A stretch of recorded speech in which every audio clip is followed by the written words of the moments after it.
2023 সালে পহেলা মে আমাদের ভারতীয় জনতা পার্টির বুথ সভাপতি বিজয় কৃষ্ণ ভূঁইয়াকে তৃণমূলের দুষ্কৃতীরা হারমাদ বাহিনী তাকে প্রকাশ্য দিবালোকে তুলে নিয়ে গিয়ে তাকে নৃশংসভাবে খুন করে এবং পরে তার বডি লোপাট করে দেয়।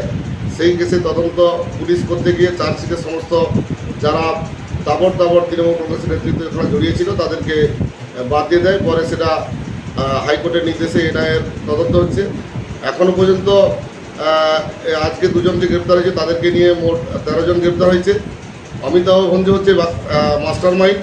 বাগচায় যে যত সন্ত্রাস, যত খুন, যা কিছু হয় তার মাস্টার মাইন্ড হচ্ছে অমিতাভ ভঞ্জ এবং তার সাগরেদ সুজিত কর। এই দুজনকে আজকে এনআইএ গ্রেপ্তার করেছে।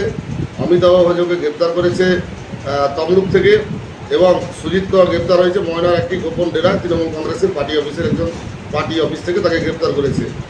এবং আমরা আগেও বলেছিলাম যে তৃণমূল কংগ্রেসের এর সঙ্গে অনেক বড় বড় মাথা জড়িত আছে।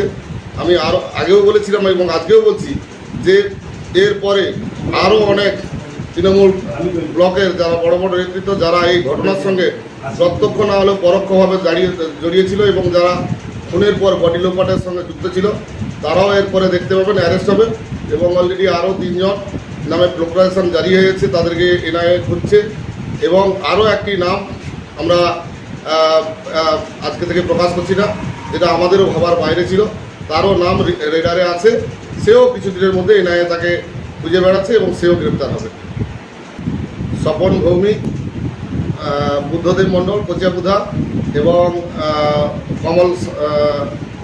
কমল খুটিয়া, এই 3 জনকে এখনও এনআইএ খুঁজে বেড়াচ্ছে। এদের নামে প্রোকুলেশন জারি হয়েছে। এনআইএ এদেরকে হন্যে করে খুঁজে বেড়াচ্ছে।